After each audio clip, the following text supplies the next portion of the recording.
My name is Janet Palmer, and today is June 2nd, 2004. I'm interviewing Mr. Hugh Thomas Keenan for the Veterans History Project at the Atlanta History Center. Mr. Keenan, would you please spell your name and state your date of birth? Okay, my name is Hugh Thomas Keenan, H-U-G-H, Thomas, T-H-O-M-A-S, Keenan, K-E-E-N-A-N. And I was born January the 16th, 1936.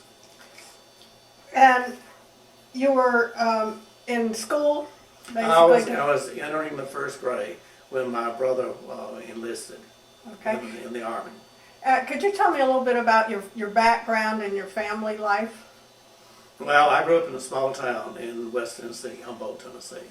And my parents had been on a farm, a family farm, which was lost during the Depression, as many farms were. And they'd moved into town and were living in a duplex. They moved from a house in the country to 3 rooms in town. And my father was working at the Milan Arsenal, which was set up to make munitions for the war effort. My mother was a housekeeper. She had been a teacher part-time for part of her life. She'd been the valedictorian of her class, and at that time you could teach with just a high school degree, and you went to school in the summer and took extra courses. So she had done that briefly before her marriage, but she didn't continue it. Can you tell me some of your remembrances of that time? Do you remember when your brother left? I don't remember when my brother left. I have a few memories of him because I was very young.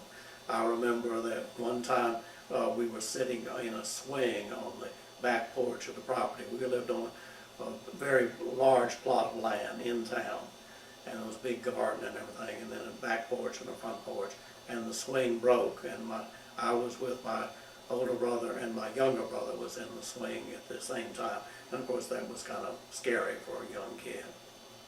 And you were in first grade or so? I was entering the first grade. I was in the first grade. Now, when you were in school, was there any mention of the war in school? There was mention of the war all the time.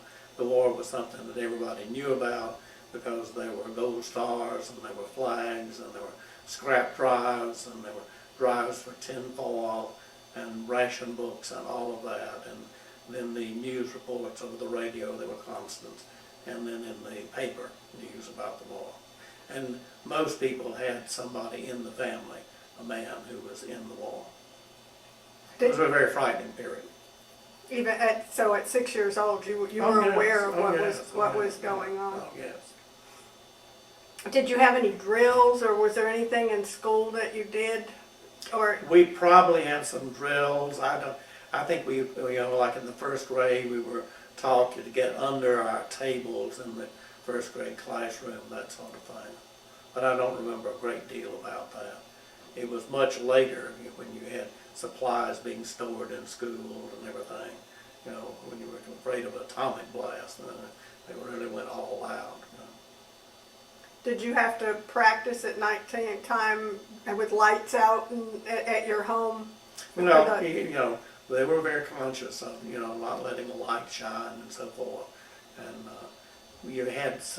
there were certain blackout periods when you were not supposed to have lights on.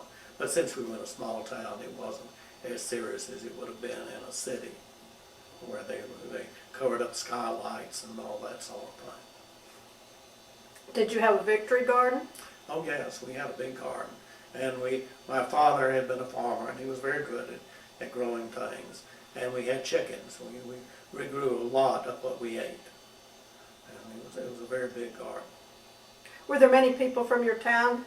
A lot of men from your town that went? Oh yes. Practically every family had somebody, some man who had enlisted and gone into service. Did your town have any special occasions or have anything that they did specifically as a town? I don't remember anything from that period, any kind of meetings or drives or so forth.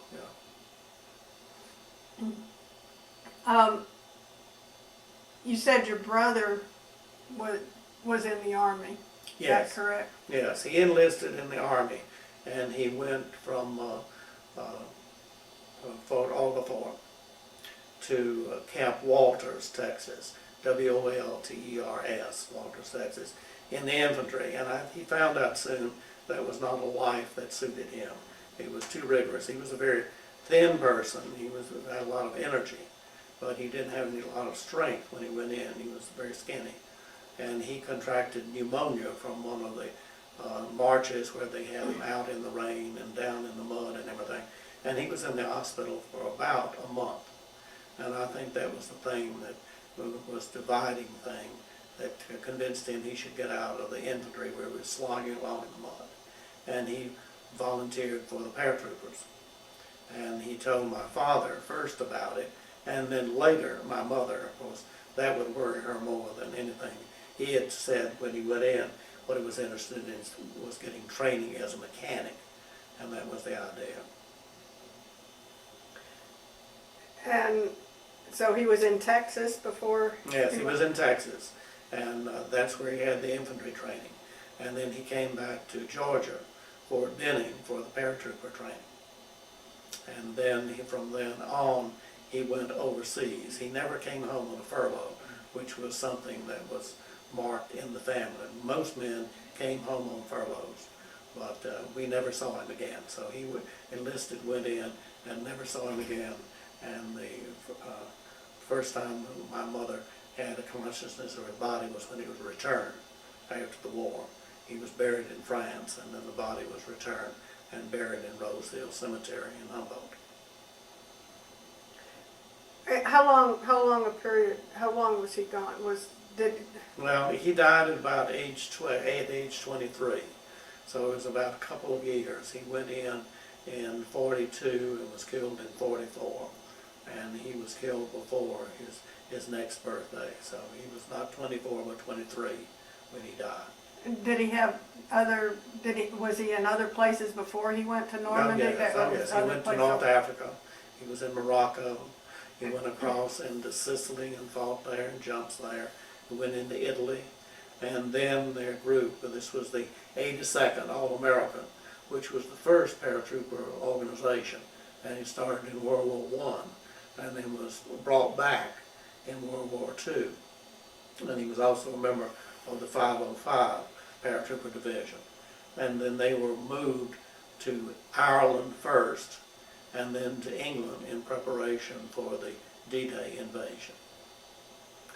And how often did you hear from him during the time he was overseas, and here in the States? Right. Well, the letters were very frequent because my mother and my father were writing practically every week.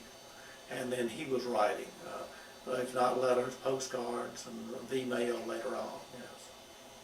So there were very, very many letters.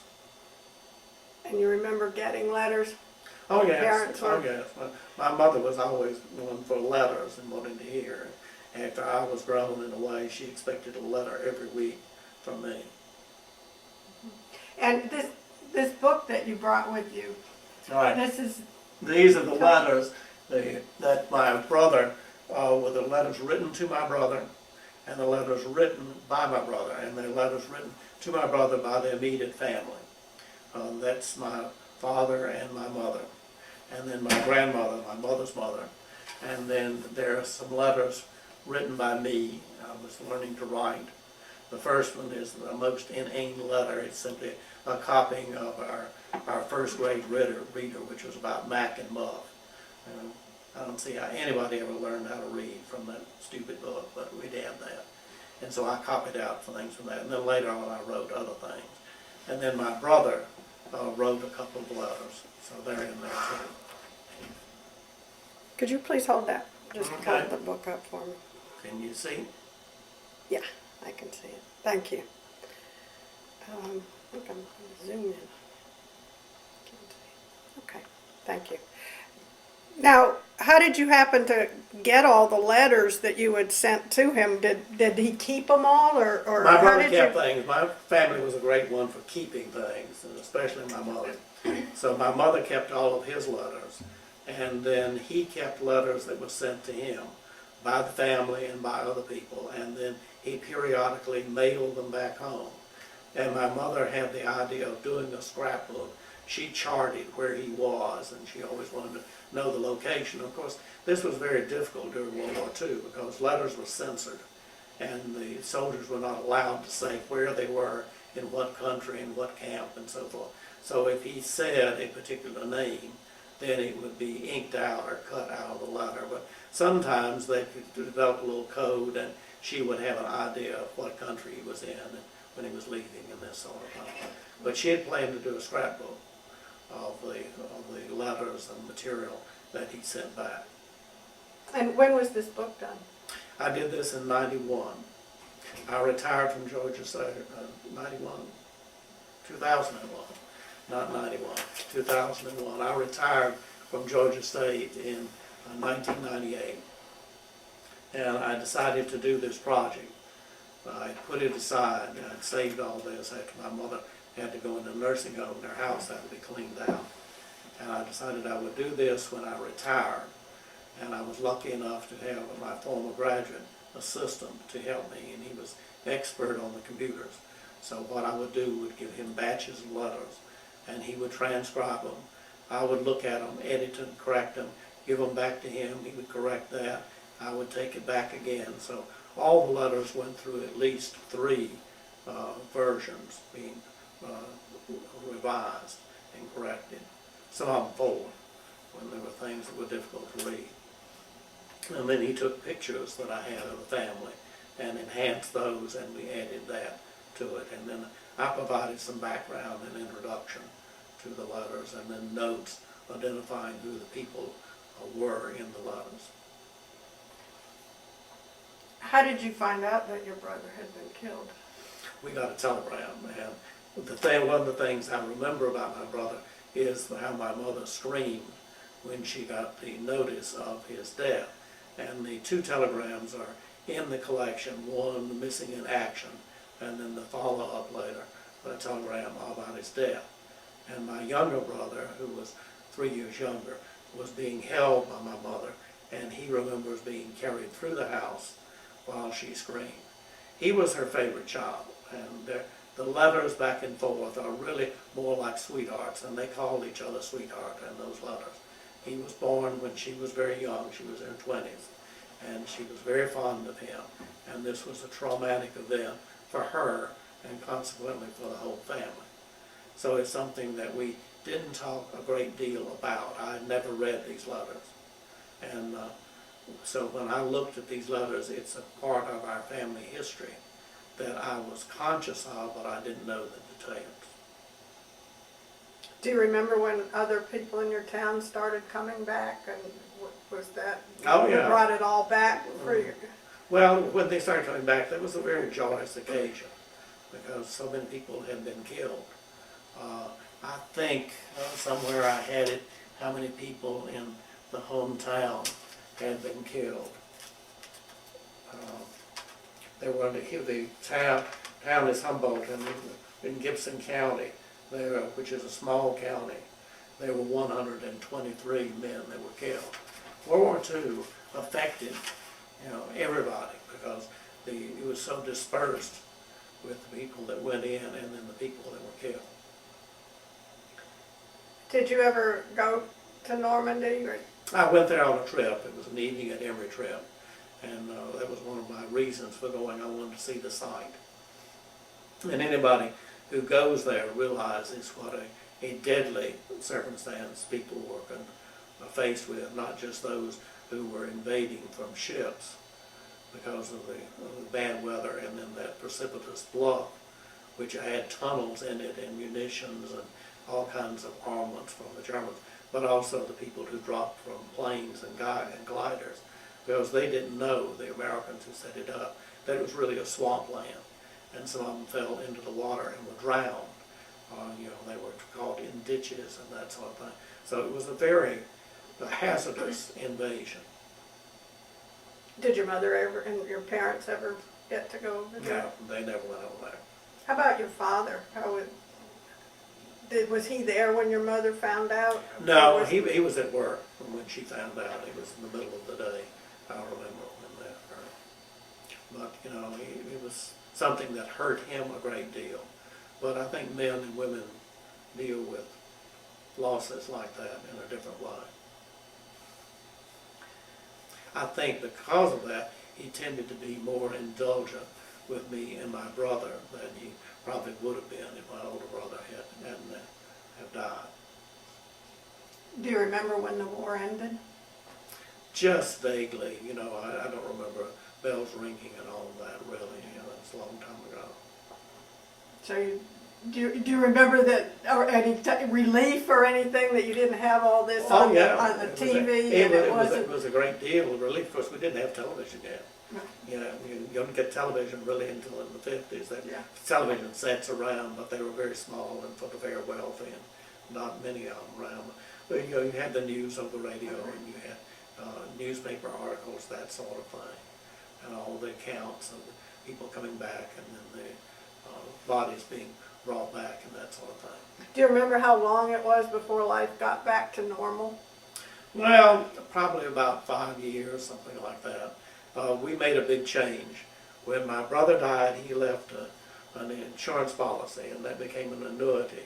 And my family had saved up money.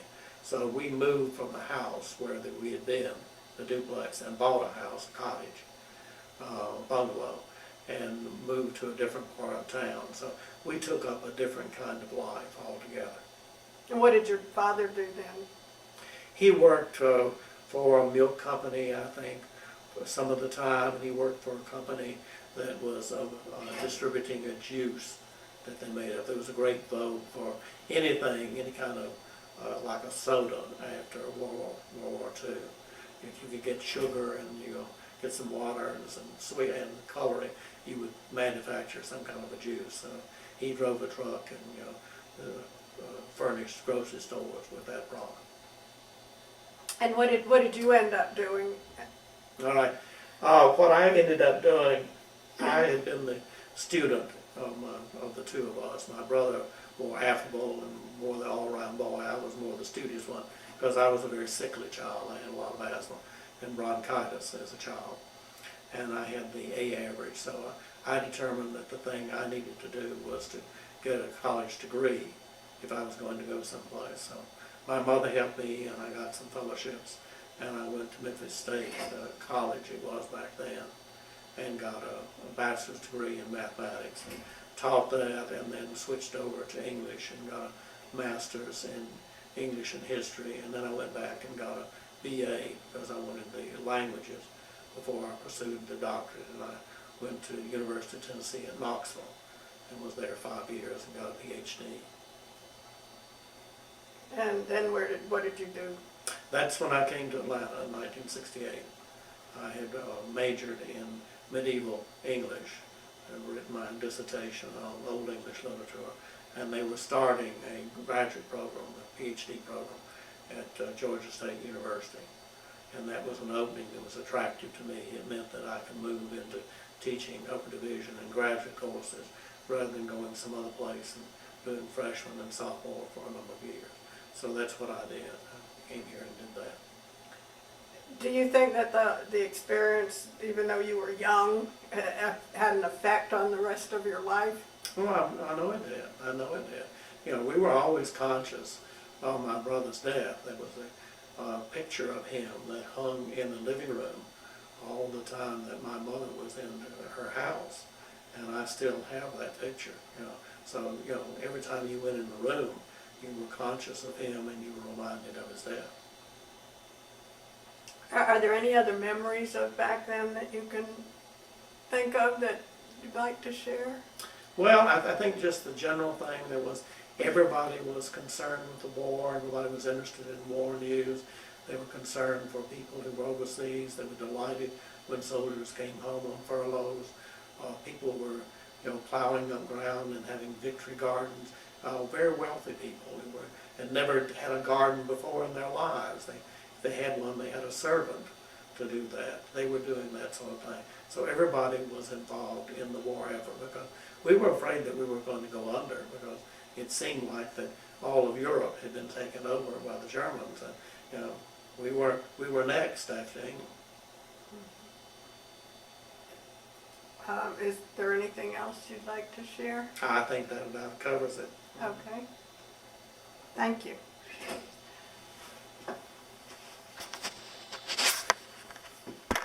with Mr. Hugh Thomas Keenan. Mr. Keenan, I'd like to talk a little bit about, get a little bit of information about this book that you put together, about what was the process that you went through and getting all the information together and how you really did that book, created the book. The material was material saved by my mother. She saved all of my brother's letters, and his name is Clifford Edward Keenan. And I regret that I never asked her about his name. I don't know why he was named Clifford. I don't know where the Edward came from.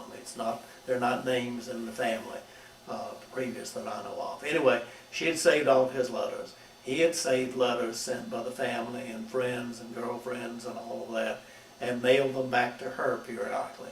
She had had the idea of doing a scrapbook of his service, so she kept up with where he was and those that he knew, and she had kept all this material. And after he died, she continued to keep this material, but I had never seen it.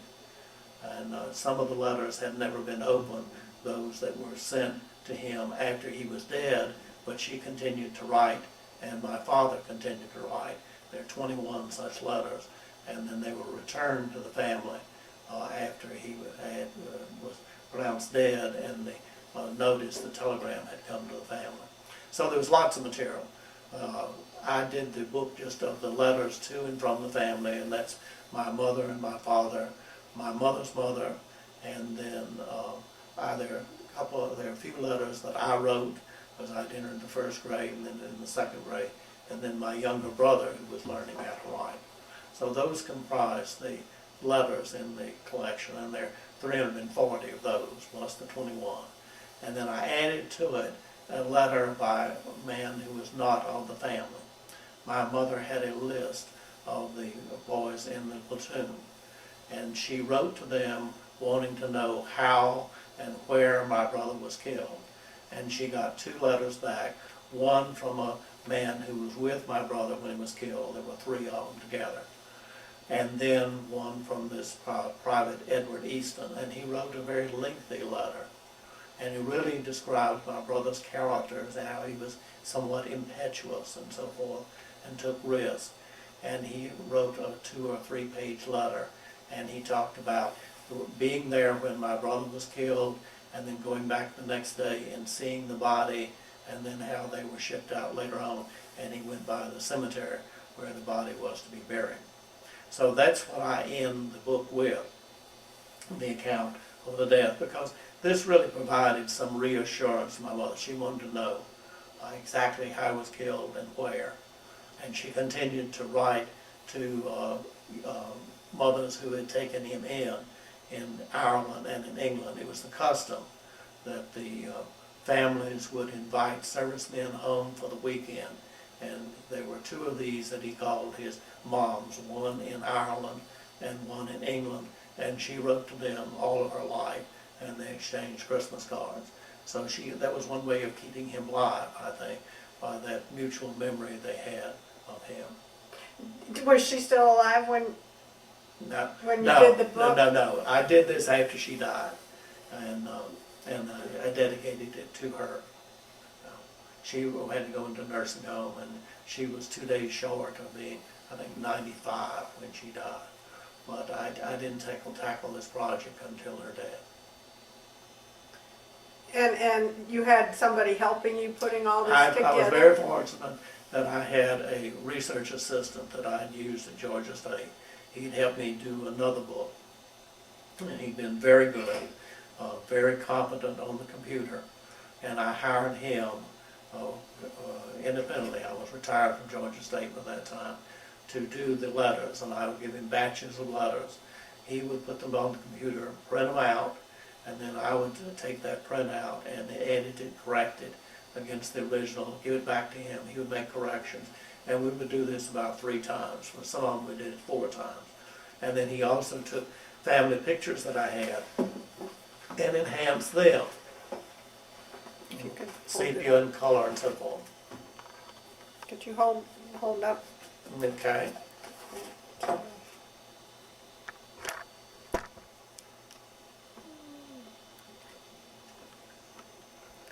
So that's your brother up there on the That's my top. brother in service. I think it's Fort Benning. These others are pictures overseas, and you see how he's much more mature later on.